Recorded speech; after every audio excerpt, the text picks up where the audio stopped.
As Billings Public Schools works to alleviate overcrowding in their classrooms, one of their options they're considering is redistricting. Ren Wadsworth spoke to the SD2 superintendent about what that process entails. As the Magic City continues to expand, our public schools are shifting their districts to attempt to meet the needs of our growing community. Redistricting involves adjusting school attendance boundaries in the community to rezone students to different schools. With the city's dramatic growth over the past couple of years, schools in particular have felt the resulting imbalances on campus.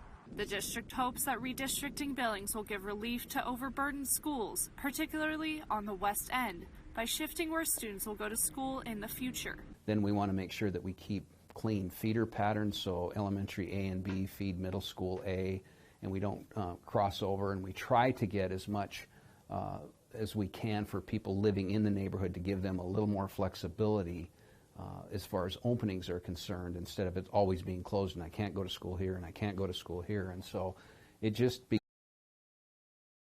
a process that we look to rebalance. Superintendent Greg Upham says the redistricting effort has more to do with functional allocation rather than fiscal.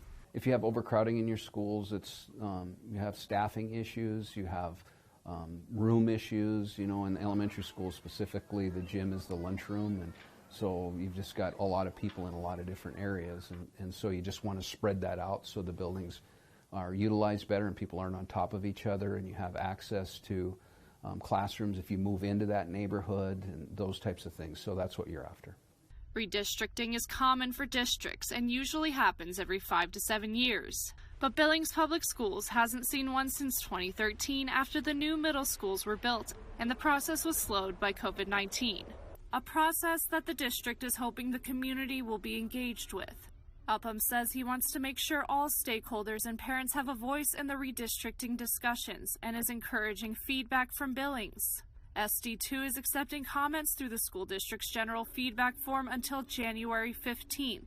The district hopes to finalize boundaries before the end of February.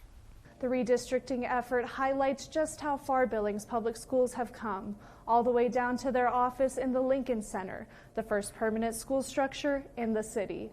Ren Wadsworth, Nonstop Local. All right, Ren, thank you very much. The redistricting interactive map and all information about School District 2's redistricting can be found on their website under the tab Redistricting Resources.